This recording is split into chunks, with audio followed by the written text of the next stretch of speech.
The three things, the sign, even the founder is integrity, honest, and the business model is also looks appealing, but you will never invest in.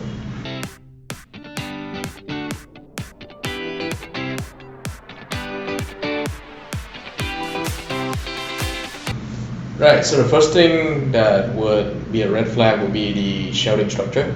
If the founding team had less than like 40 or even 50% of the business, of the shares in the company, and that would be a pretty big red flag for me. I mean, the rationale here is that and again, go back to my top three categories for a good company, right? It's the team. The team is number one.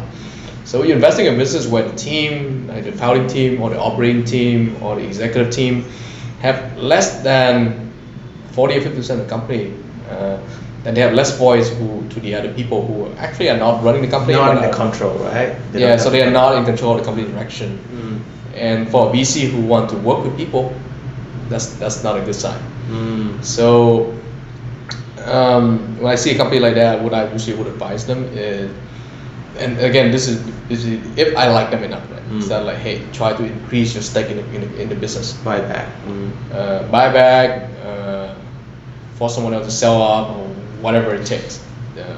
Because again, like I said in the earlier question, that when I see something, I say something. I just want to be. If I like somebody enough, I'm just going to be honest with them. I'm going to tell them that. Second thing is when you have, and again, a lot of these questions are going to go with like cap table, right? So the second thing I said is another thing about cap table, about sharing structure, where I see someone who on the company cap table with a significant shares, like let's say maybe more than 5%. More than 5%. Yeah, so more than 5%, I think traditionally would be considered like a significant shareholder, right? I see someone with more than 5% on the cap table that I knowingly understand as a bad actor. So someone who I've interacted before, someone who I know before, that has a bad track record. And that's another thing to consider, because having a bad shareholder, having someone who interferes with the company operation not in a good way, or someone who just basically put their own interest over the company interest, and it's a significant shareholder no less, then that's also another bad sign.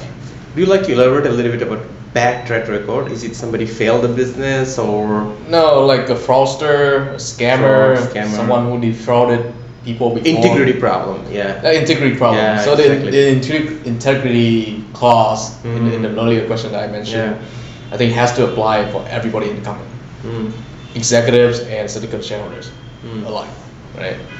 And finally, I think the third thing is more of a future vision.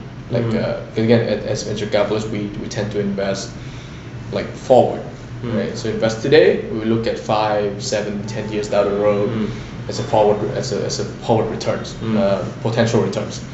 So the company is very good, the business model is good, but the team doesn't seem like they have like a vision what they want to do a couple years down the road.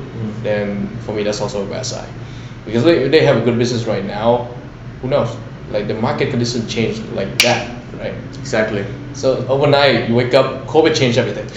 Yeah, that's a good example right there. So if a team doesn't have the vision and the resilience to deal with the market condition changes, to deal with the windfall that's going to come, whatever is going to come next in the market, even regulation can change the entire industry, as we have seen with the edtech market in China, right?